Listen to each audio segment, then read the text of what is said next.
আসসালামু আলাইকুম। আজকে অর্থনীতির একটা গুরুত্বপূর্ণ বিষয় নিয়ে কথা বলব এবং সেই বিষয়টার নাম হলো প্রাইস ইলাস্টিসিটি অফ ডিমান্ড, অথবা যেটা আমরা ছোট করে বলতে পারি পিইডি। এবং পিইডি একটা খুবই গুরুত্বপূর্ণ বিষয়, কারণ এই জিনিসটা দেখে যে একটা জিনিসের দাম কমলে ওটা চাহিদা কত কমে, অথবা একটা জিনিসের দাম বাড়লে ওটা জিনিসের চাহিদা কত কমে অথবা বাড়ে। এমন একটা উদাহরণ দিয়ে বলি, যেমন আপনাদের দেখলেন ওষুধের একটা দাম কমলে, এখন ওষুধের দাম কমলে আপনি ওষুধটা সে একই পরিমাণে কিনবেন, কিন্তু হঠাৎ করে ওষুধের দাম বাইরে 500% বাড়লো, তখন তারপর আপনি ওষুধ কিনবেন। আপনি যদি খুবই খুবই খারাপ অবস্থা থাকে তখন ওষুধের পরিমাণ একটু কম কিনবে, কিন্তু ওষুধ কিনবেনই, কারণ আপনি ওষুধ না খেলে আপনি বাঁচার সম্ভাবনা কম।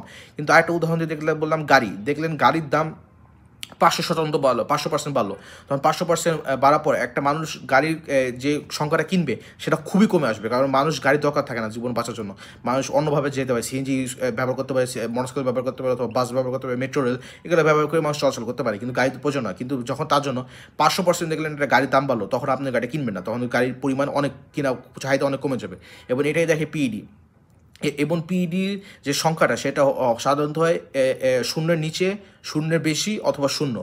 যখন একটা পিইডি শূন্যের নিচে থাকে তখন বোঝা যায় যে এই জিনিসটা দাম বাড়লে অথবা দাম কমলে চাহিদা বেশি পার্থক্য হবে না, কারণ এই জিনিসটা খুব একটা গুরুত্বপূর্ণ জিনিস একটা মানুষের জীবনের জন্য। যেমন ওষুধ, খাবার, পানি এগুলো মানুষ কিনবে বাঁচার জন্য, জামা কাপড় এগুলো মানুষ কিনবে, কারণ এগুলো লাগবে জীবনের জন্য।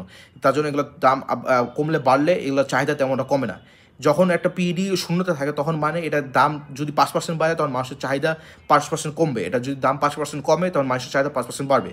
আর পিইডি যদি একের বেশি থাকে তখন এটা বোঝানো হয় যে দেখলেন দাম যদি কমে 5% অথবা দাম যদি বাড়ে 5%, দেখলেন দাম যদি বাড়ে 5% একটা গাড়ির, তখন মানুষের চাহিদা কমবে 5%-এর বেশি, কমবে 5% বেশি, কারণ তোর গাড়ির এত প্রয়োজন না জীবনের জন্য। এবং দেখলেন গাড়ির দাম 5% কমলো, তখন মানুষের চাহিদা বাড়বে 5% বেশি, কারণ দামটা কমেছে এবং তখন মানুষ একটু তাড়াতাড়ি গাড়িটা কিনতে চায়।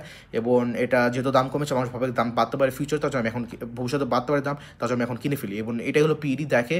এবং পিইডি যেভাবে মাপা হয় সেটা হলো পিইডি প্রথম দেখা হয় দামের সংখ্যাটা কত, দামের পার্সেন্টেজটা কত, এবং সংখ্যা কত পার্সেন্টেজ পরিবর্তন হয়েছে, এবং ওটার মাধ্যমে একটা পার্সেন্টেজের ভ্যালু করে পিইডি মাপা হয়। এবং সেটা রেশিওর মাধ্যমে মাঝে মাঝে ব্যবহার করে, অথবা পার্সেন্টেজের মধ্যে মাঝে মাঝে ব্যবহার করে, কিন্তু ম্যাক্সিমাম সময় রেশিওর মাধ্যমে ব্যবহার করে। এবং এটাই হলো পিইডি। আজকের ভিডিও দেখার জন্য ধন্যবাদ। আগামী ভিডিওতে আমরা অর্থনীতিতে আরও গুরুত্বপূর্ণ কথা বলবো ইনশাল্লাহ।